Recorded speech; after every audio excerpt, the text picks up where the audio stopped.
live. All right. We'll begin then. Yes, Mataji. Om Namo Bhagavate Vasudevaya. Om Namo Bhagavate Vasudevaya. Om Namo Bhagavate Vasudevaya. Narayanam Namaskritya Naram Chaiva Narottamam Devim Saraswatim Vyasam Tadho Jayam Udirayet. Srinvatam Swakadha Krishna Punyashravana Kirtana Hridyantastohya Bhadrani Vidhunoti Suhritsatam Nastya Prayeshwa Bhadreshu Nityam Bhagavata Sevaya Bhagavatyuttama Sloke Bhaktir Bhavati Naistiki Om Atnanatimirandhasya Nananjana Shalakaya Chakshurunmilitam Yena Tasmai Shri Gurave Namaha Mukam Karoti Vachalam Pangum Langayate Girim Yatkripatvamaham Vande Shri Gurum Dinataranam Om Namo Bhagavate Vasudevaya Om Namo Bhagavate Vasudevaya Om Namo Bhagavate Vasudevaya. Srimad-Bhagavatam, Canto 1, Chapter 12, Text 29. Idi ratna upadishya viprajataka kovidaha labdha pachittaya sarve pradigjagmo swakan grihan Iti ratna upadishya viprajataka kovidaha labdha pachitaya sarve pradijagmu swakan grihan. Thus, those who were expert in astrological knowledge and in performance of the birth ceremony instructed King Yudhishthira about the future history of his child. Then, being sumptuously remunerated, they all returned to their respective homes. The Vedas, purport by His Divine Grace Srila Prabhupada. The Vedas are the storehouse of knowledge, both material and spiritual. But such knowledge aims at perfection of self-realization. In other words, the Vedas are guides for the civilized man in every respect. Since human life is the opportunity to get free from all material miseries, it is properly guided by the knowledge of the Vedas in the matters of both material needs and spiritual salvation. The specific, intelligent class of men who were devoted particularly to the knowledge of the Vedas were called the Vipras, or the graduates of the Vedic knowledge. There are different branches of knowledge in the Vedas, of which astrology and pathology are two important branches necessary for common man. So, the intelligent men, generally known as the Brahmanas, took up all the different branches of Vedic knowledge to guide society. Even the Department of Military Education, Dhanurveda, was also taken up by such intelligent men, and the Vipras were also teachers of this section of knowledge, as were Dronacharya, Kripacharya, etc. The word Vipra mentioned herein is significant. There is a little difference between the Vipras and the Brahmanas. The Vipras are those who are expert in Karma Kanda or fruitive activities, guiding the society towards fulfilling the material necessities of life, whereas the Brahmanas are expert in spiritual knowledge of transcendence. This department of knowledge is called Jnana Kanda, and above this there is the Upasana Kanda. The culmination of Upasana Kanda is devotional service to the Lord Vishnu. And when the Brahmanas achieve perfection, they are called Vaishnavas. Vishnu worship is the highest of the modes of worship. Elevated Brahmanas or Vaishnavas engaged in the transcendental loving service of the Lord.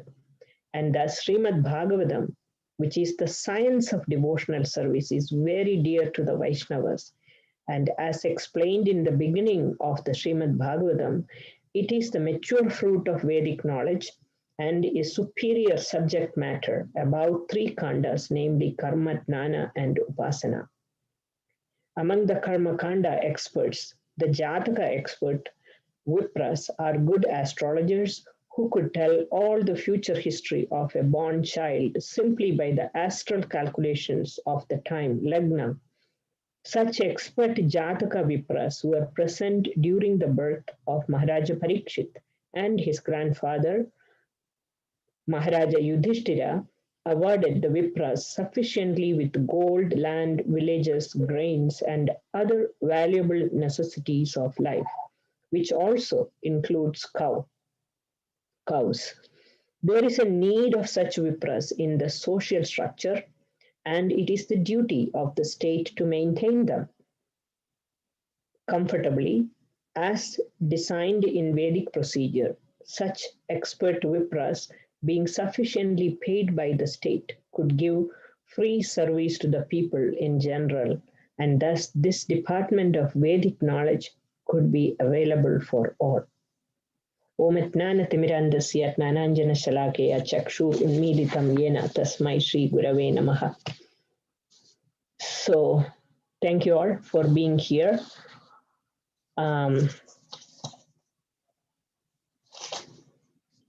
So this chapter dealing with the birth of Maharaja Parikshit, already majority of the chapter is almost completed. This is the concluding verse of this particular section, verses from 16 through 29. This is all the predictions by the astrologers. Of course, prior to that, Maharaja Parikshit was born, and there is this beautiful description that I'm sure one of you have spoken about how Parikshit Maharaj had the good fortune of seeing the Supreme Lord within the womb of his mother. The Lord was spinning the gada with such a speed that, and he was wandering around, deflecting the radiation that was coming from the Brahmastra released by Ashwatthama. The child could see that, and this vision of the Supreme Lord went so deep into the heart of Maharaja Parikshit. He was so blessed to have such a darshan of the Lord. And he carried that memory into his life. And later, he was constantly inquiring from anywhere he was looking around. He was always looking for, where is Krishna? Where is Krishna? That was his good fortune. Therefore, he is known as Parikshit, the one who examines where the Supreme Lord is. His faith and trust in Krishna and his deep attachment to Krishna was visible in all the activities that he performed. So the previous verses, 16 through 29, described the qualities of Parikshit Maharaj. And it's not surprising that the Pandavas were very eager to understand what would be the future of this child, because he is the only next generation personality that is existing. Pandavas knew that, and so naturally Maharaj Yudhishthira was very eager to know what type of personality he is. And naturally, when the Vipras predicted and when the Brahmanas gave all that detailed description of what qualities Parikshit Maharaj will be showing in his life, I'm sure it was so comforting for the Pandavas, and naturally they expected nothing but the best, and that to a child who was protected by the Supreme Lord in his womb from Brahmastra. What else can who else can be superior to that? And so naturally, after all these predictions were made, in this particular verse, there is this the translation reads that those who were expert in astrological knowledge and in performance of the birth ceremony instructed King Yudhishthira about the future history of the child, and then being sumptuously remunerated, they all returned to their respective homes. So Prabhupada gives a lot of emphasis to the word Vipra in this verse. So he draws a distinct difference between the Vipras, the Brahmanas, and the Vaishnavas. So Vipras are Brahmanas who are very knowledgeable in Vedic literature, and particularly in the Karma Kanda section of the Vedic literature. And astrology, which is predicting the future of a child,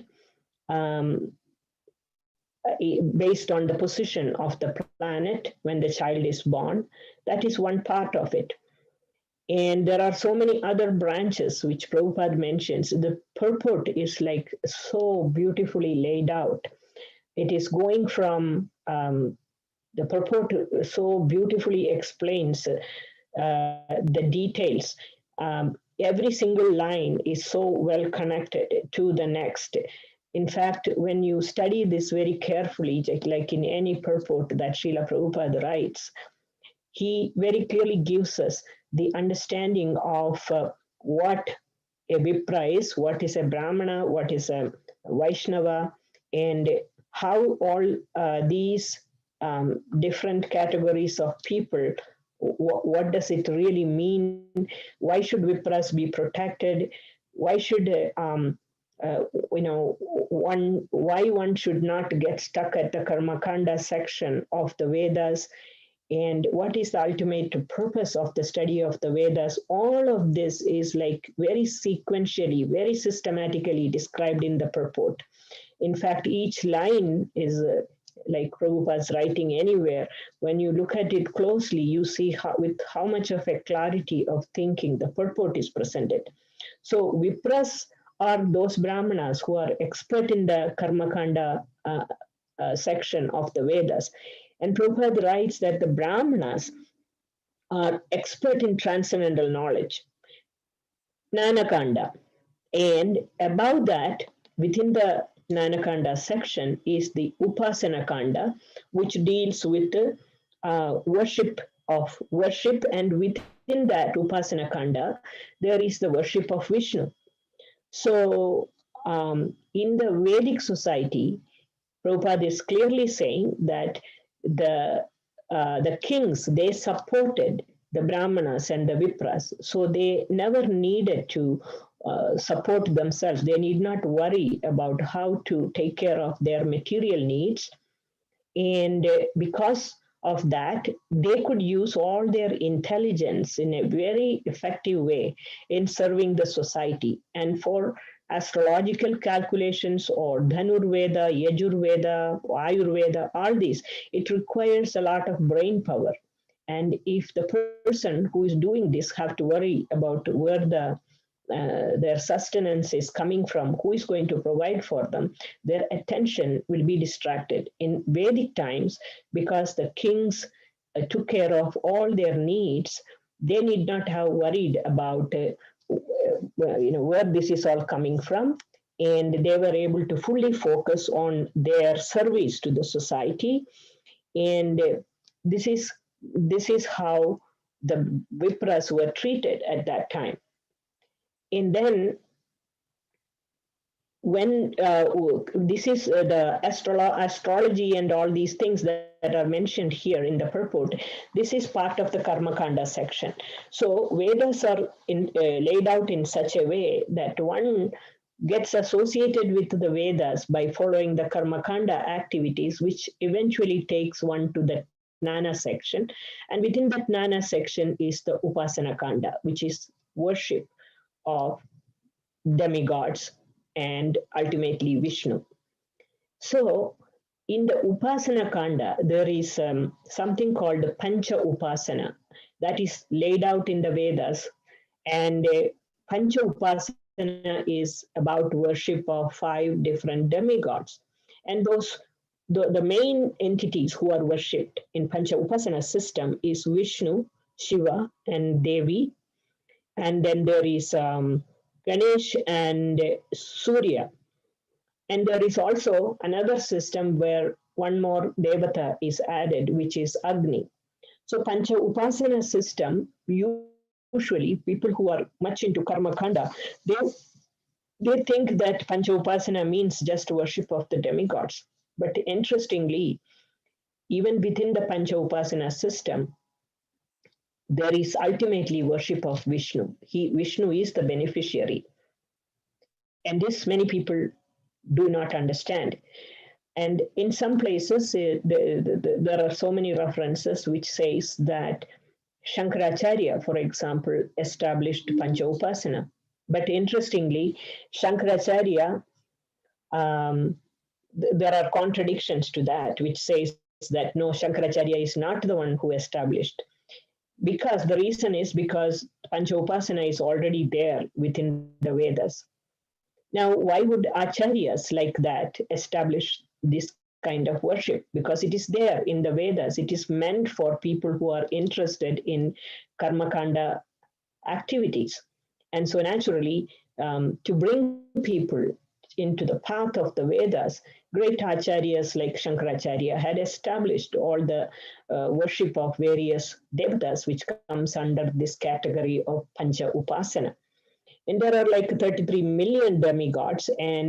But the interesting thing that many times people overlook is the fact that in Pancha Upasana, it ends with the word Om Tat Sat. And Om Tat Sat is indicating Vishnu. And in our deity worship procedure, there is a prayer which we chant. Om Tat Sat Vishnu Paramam Padam Sada Pashyanti Suraya Diviva Chakshur Atatam Tad Viprasho Vipanyavo Jagranta Samindhade Vishnu Riyat Paramam Padam. So Om Tat Sat itself is indicate that let us everything, all these sacrifices, the ultimate beneficiary is Vishnu.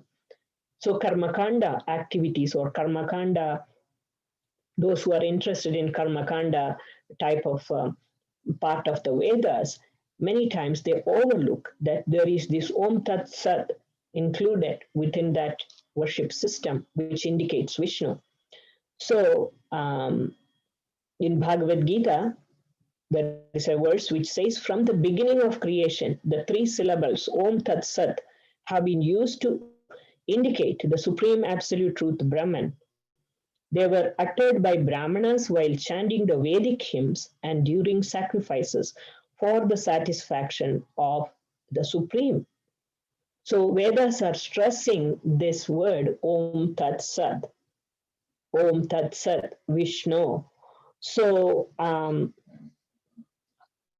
because the Vedas normally in the Karma Kanda section is dealing with subject matters relating to material elevation and ultimately heavenly planets, their destination based upon whichever devata they are worshipping, even though Bhagavad Gita, Krishna clearly says that the worship of the demigods, there is a result and there is a different result for worshipping him. So in the Karma Kanda section that mainly deal with material elevation, and because Krishna or Vishnu, he is the Lord of liberation. He's not there to provide just material elevation. So this Om Tat Sat recitation, which follows the Karma Kanda activities or Karma Kanda section of the Vedas, is clearly indicating Vishnu as the ultimate benefactor. And so that's something which need to be emphasized. So by Karma Kanda activities, all the sense gratification process, it is completed. And then after that, that leads to one thinking about spiritual elevation, spiritual realization, and this is the part of the Vedas, which are the Upanishads, which takes one in the direction of that. So Karma Kanda, one can just stop by being satisfied by the material benefits or elevation to the heavenly planets, and then comes the Upanishads. Upanishads means to sit nearby. To sit near who? To sit near the spiritual master who guides one towards the supreme, or one who gives the transcendental knowledge. That's the meaning of the word Upanishad. And Upanishads, it establishes the truth. It establishes the truth that the absolute truth is non-material. It is purely spiritual. And Upanishads also establishes what is Brahman. Brahman is an eternal personality. Brahman is eternal, purely spiritual in nature. Brihad Aranyaka Upanishads talks about Brahman as incomprehensible. So the Brahman aspects is stressed so much in the Upanishads. So we have to understand that the Upanishads actually transcends the Karma Kanda section of the Vedas.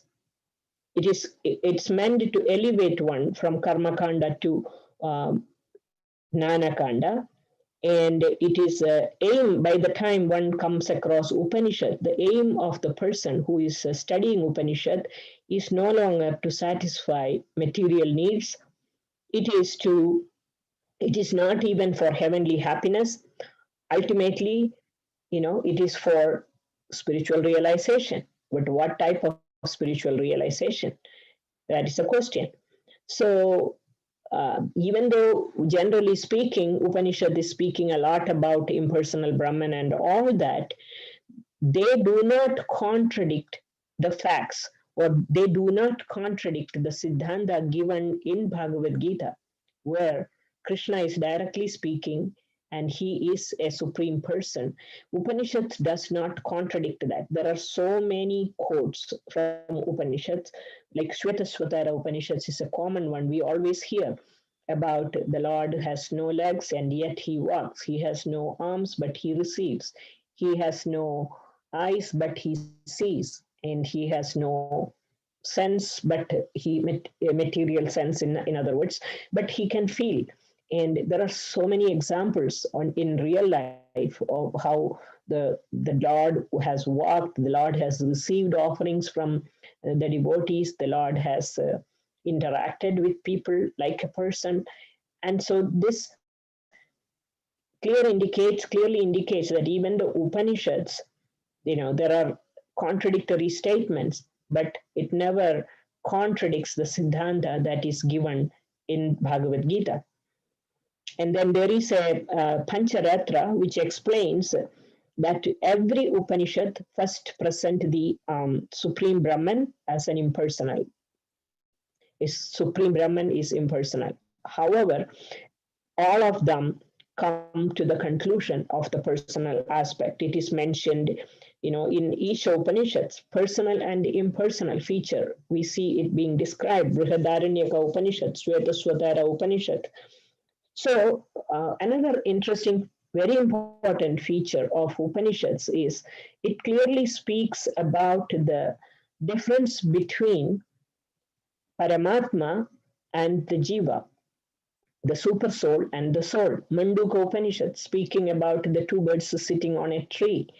So this distinct difference, which is pointed out in the Upanishads between the super soul and the soul, is such a key factor in understanding the process of bhakti. Because if the super soul and the soul are one and the same, even though qualitatively there may be some similarity, but if they are one and the same, they cannot interact with each other.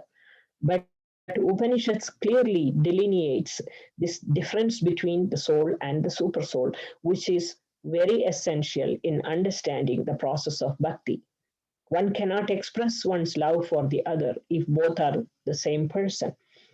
So, and then comes the Vedanta Sutra. And Vedanta Sutras are in very precise form. The message of the Vedas are communicated in Vedanta Sutra. And there also, ultimately, it all points in the direction of the personal feature of the Lord. And in Vedanta Sutra, we know that we have studied this, that Srimad-Bhagavatam is the commentary on Vedanta Sutra. And what is Srimad-Bhagavatam? It is nothing but glorification of Krishna.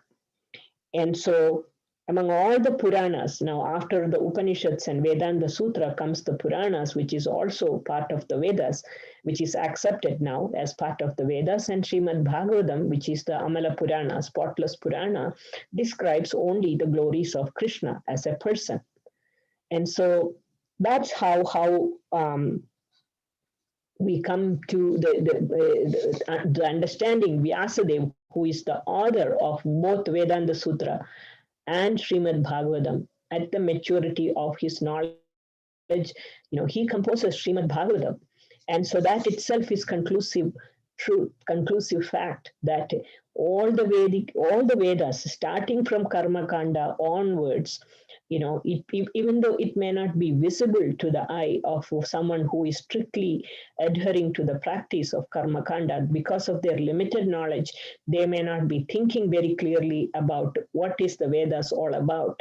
But Prabhupada, in his purport, he clearly shows all of this message is there within that purport, that there is a systematic progression of the understanding of the Supreme Lord and the relationship of the Lord with the living entities. Very beautifully, sequentially, it is evolving through these various sections of the Vedas.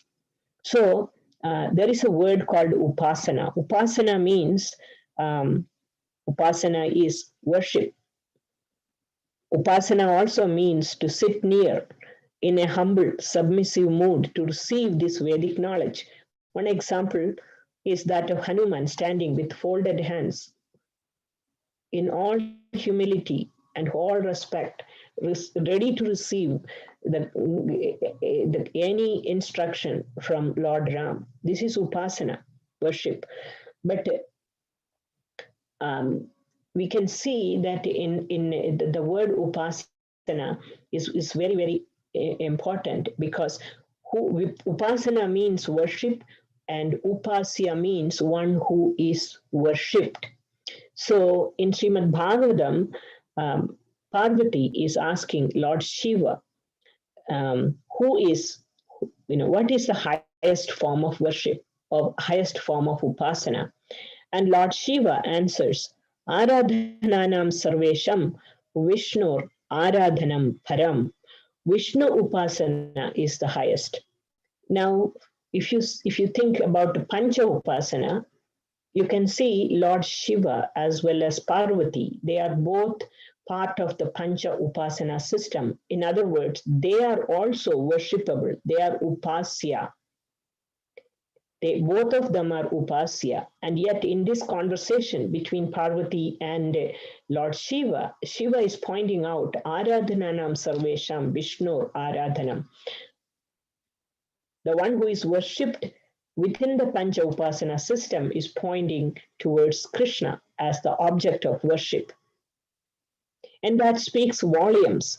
Vishnu Upasana is the best. So therefore, coming back to the purport of Srila Prabhupada, he says that, okay, Vipras are different from, Vipras are knowledgeable, Brahmanas. They are knowledgeable in every different aspect of the Vedas. But a Brahmana is someone who understands this underlying message of the Vedas, which clearly states that the purpose of the study of the Vedas is to understand the Supreme Lord.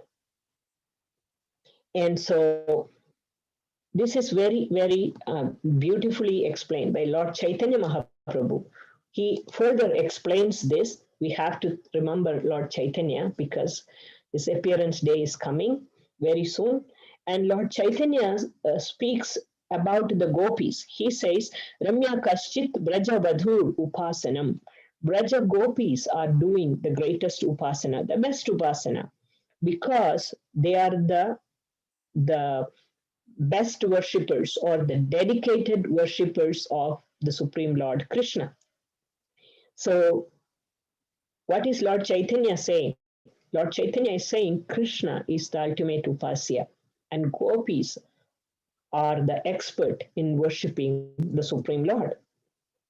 So, which is that part of the Veda which gives us this knowledge about bhakti process, the process of worship? None other than our Srimad Bhagavatam. And so, this is how beautifully the Prabhupada's purport is helping us to understand that how starting from Karma Kanda all the way to Bhakti, and this is the process that is indicated in the Vedas, may not be so visible to someone who may just study some aspects of it, but ultimately, this is the message of the Vedas. So, among all the worshippers, the gopis of Vrindavan, they are the topmost, and among them, the greatest worshipper is Srimati Radharani. And Lord Chaitanya says that you will never find anyone who is higher than the gopis in the worship of Krishna. And even within the worship of Krishna, there is the mantra upasana, which we have received. Mantra upasana is by chanting the holy names of the Supreme Lord. This is considered to be highest in this age of Kali, as we have all heard a million times. And mantra upasana, mantramayi upasana. Mantra upasana is not just mantra, it is mantramayi upasana. One submerges oneself in the chanting of the holy name. That is the art. It's not just, you just say it is mantra and then leave it at that. So mantramayi upasana, that is what is given to us, the ultimate, the key into the entrance of that relationship with Krishna through the chanting of the holy names. So there are higher stages of that where Bhaktivinoda Thakur explains about Ashtakaliya, Leela of Krishna, and eight different times of the day, how one can meditate upon different pastimes and enter by the chanting, enter into those pastimes by Leela Smarana and mantra meditation and all that. But for us, ordinary people like us, we will have to even begin to get into this mantramayi upasana, getting absorbed in the chanting of the holy name. And so this is the sequence that is being described within this purport.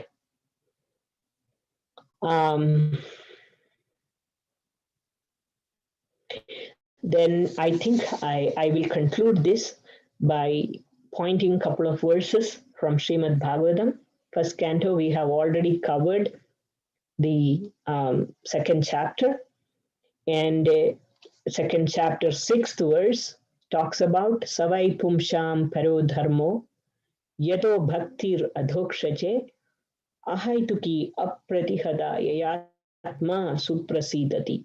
So that religion which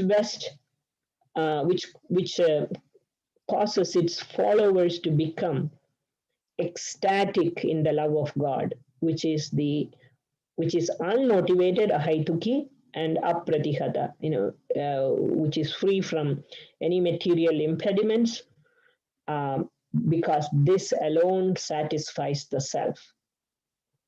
And there is another verse which talks about bhakti. It must be based on the realization of all Vedic literature.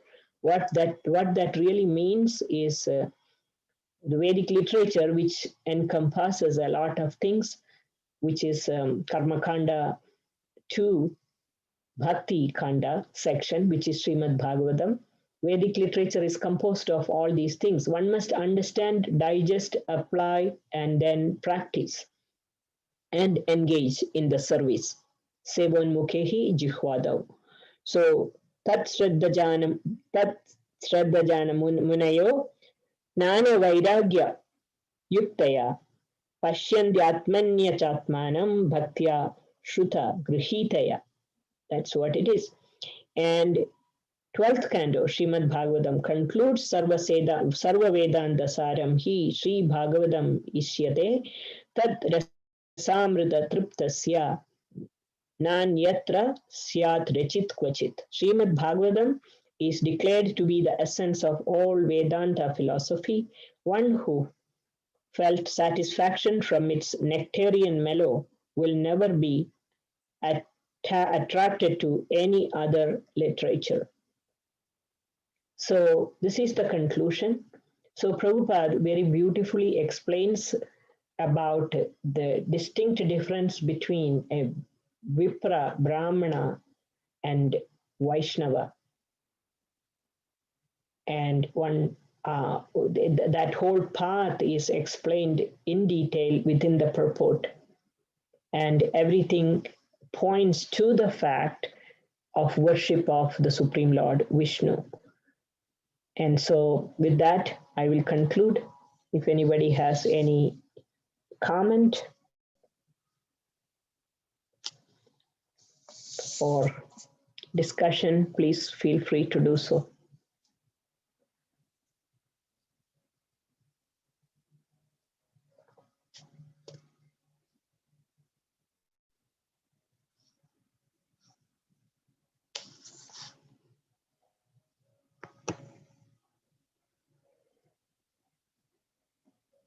One more time, if anybody has anything to add to this.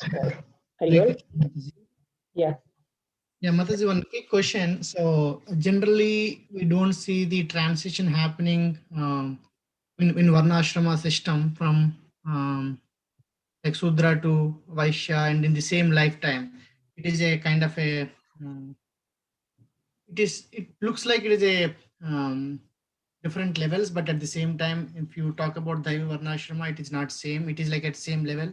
Every activity, whatever one performs in that Varna, is it equal from the Lord's perspective, and they will get the similar benefit. But if you talk about this Vipra, Brahmana, and Vaishnava, they need, there has to be, I mean, especially from Vipra to Brahmana. So is that the progression happens because Vaishnava, somebody has to be, there has to be a devotee's hand for them to become a devotee or Vaishnava. But from Vipra to a Brahmana, how does that cycle works, Mataji? I mean, does they make the progression or by studying the scriptures or? When I was reading the purport, what I felt was that Prabhupada is talking about Vipras are generally Brahmanas who are thoroughly knowledgeable in all aspects of Vedic scripture, which Prabhupada clearly points out, Dhanurveda, Ayurveda, and all these different areas of specialization. They are brilliant people. And olden times, the kings supported them. They could utilize their brain for completely focused attention on these subject matters, and they were expert. But in the present day world, the those who are born into the Brahmanical class, they instead of focusing on these study of these Vedas, they have all gone for other type of professions like computer science and so many other things. They are very brainy people, but they are using their brain power in all these other fields of knowledge because they have to support themselves. There is no government maintaining them, unlike Vedic times. So those who are supposed to be doing this free of charge to the society, they are now distracted into other activities. And how does the Vipra become a Brahmana? Because, see, as I mentioned, this is so beautifully implied in that purport. Prabhupada is writing it. If we very carefully look into that, we can see that in the Karma Kanda section of the Vedas, those who get engaged in that, the purpose of this Karma Kanda is only material elevation. And but implied within that is this Om Tad Vishnu. That is how every single demigod worship is ending. Om Tad Vishnu Paramam Padam. And that part may go unnoticed because if you are just involved only in just ritualistic part, and if your brain is not fully focused in the right direction, one can get stuck in Karma Kanda. And that Prabhupada indicates that if you get stuck in there, um, then there is no progression. But if you don't have any other distraction and you are studying the Karma Kanda and there you come across Om Tat Vishnu and naturally, then that leads to that Jnana Kanda. And that's how just a Vipra becomes a Brahmana once you enter into Jnana Kanda. But then again, there is the possibility of getting distracted because one can get attracted to merging into the impersonal Brahman and such things. However, Jnana Kanda section provides plenty of opportunity to advance further. And that's where like Upanishads comes. And Upanishads is very tricky. That I studied Manduga Upanishad when I was very young, and I was very attracted to the way Upanishads describe God. And it doesn't specify the name of Krishna, but you can get stuck in that spot. And um, but in the Upanishads also, if you are very trained by proper Vaishnavas, you can clearly see that there is the impersonal and personal aspect mentioned. Both sides are mentioned within the Upanishads, even though it begins with a description of the impersonal Brahman, but there is the personal, and personal is implied there, or sometimes it is specifically explained. And one who has that focused intelligence among the Brahmanas can see. But when we talk about Brahmanas, Brahmanas is not just by birth, Brahmana is by quality. And when we talk about Brahmanas, somebody who is able to see this, or somebody who really want to genuinely want to progress in their spiritual life, that's a Brahmana. And that Brahmana can see this and he becomes a Vaishnava. And Vaishnava is somebody who is clearly able to see this Om Tad is indicating Vishnu, none other than Vishnu. And that's how one starts guiding people in the direction of the Supreme Lord, Krishna or Vishnu. And that is the natural sequence. So one has to get exposed to the Vedas, and whether one is born as a Brahmana or one is having the inclinations, or as you said, within the Varnashrama, different people have different modes acting, and one in the mode of goodness would want to constantly associate with that which is good. And one will come across these Jnana-kanda sections and Upasana-kanda. And one can get stuck in Upasana-kanda, even in the Pancha Upasana system. But one who has the eye to see can see even Upasya, who is Lord Shiva himself, is pointing clearly that, it is Vaishnavanam Yadam Shambhu, it is stated, but Lord Shiva, who is Upasya, he is pointing that worship the Supreme Lord. So one will have the eye to see, no matter what walk of life one is